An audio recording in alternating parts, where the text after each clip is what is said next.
ഓരോ വസ്ത്രങ്ങൾക്കും ഒരു കഥയുണ്ട്. ആഘോഷത്തോളം വളർന്ന സ്വപ്നങ്ങളുടെ കഥ. Beauty silks.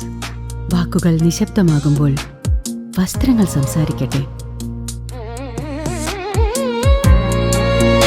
സംസ്ഥാനത്ത് വേനൽ ചൂട് കൂടുകയാണ്. അന്തരീക്ഷ താപനില 38 ഡിഗ്രി സെൽഷ്യസ് ആണെങ്കിലും ഈർപ്പത്തിന്റെ സാന്നിധ്യം മൂലം അനുഭവപ്പെടുന്ന ചൂട് 50 ഡിഗ്രിക്ക് മുകളിലാണെന്ന് കാലാവസ്ഥാ വിദഗ്ധർ മുന്നറിയിപ്പ് നൽകുന്നു. വരും ദിവസങ്ങളിൽ ചൂട് ഇനിയും വർദ്ധിക്കാനാണ് സാധ്യത. മനുഷ്യർക്കൊപ്പം തന്നെ വളർത്തുമൃഗങ്ങളുടെ കാര്യത്തിലും പ്രത്യേക ജാഗ്രത വേണമെന്ന് മൃഗസംരക്ഷണ വകുപ്പ് അറിയിച്ചു. കേരളത്തിൽ ചൂട് ക്രമാതീതമായി ഉയരുന്ന സാഹചര്യത്തിൽ ജനജീവിതം ദുസ്സഹമാകുന്നു. അന്തരീക്ഷത്തിലെ ഈർപ്പം കൂടുന്നതിനാൽ അനുഭവപ്പെടുന്ന ചൂട് അഥവാ ഹീറ്റ് ഇൻഡെക്സ് പലയിടങ്ങളിലും 50 ഡിഗ്രി സെൽഷ്യസിന് മുകളിലെത്തി. ഒരാഴ്ച കൂടി ഈ സാഹചര്യം തുടരുമെന്ന് വിദഗ്ധർ പറയുന്നു.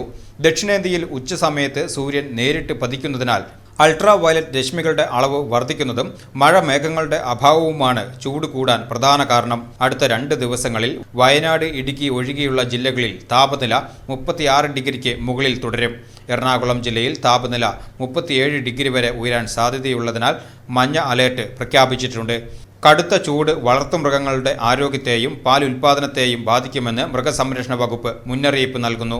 പശുത്തൊഴുത്തുകളിൽ വായു സഞ്ചാരം ഉറപ്പാക്കണമെന്നും ധാരാളം കുടിവെള്ളം ലഭ്യമാക്കണമെന്നും അധികൃതർ നിർദ്ദേശിച്ചു.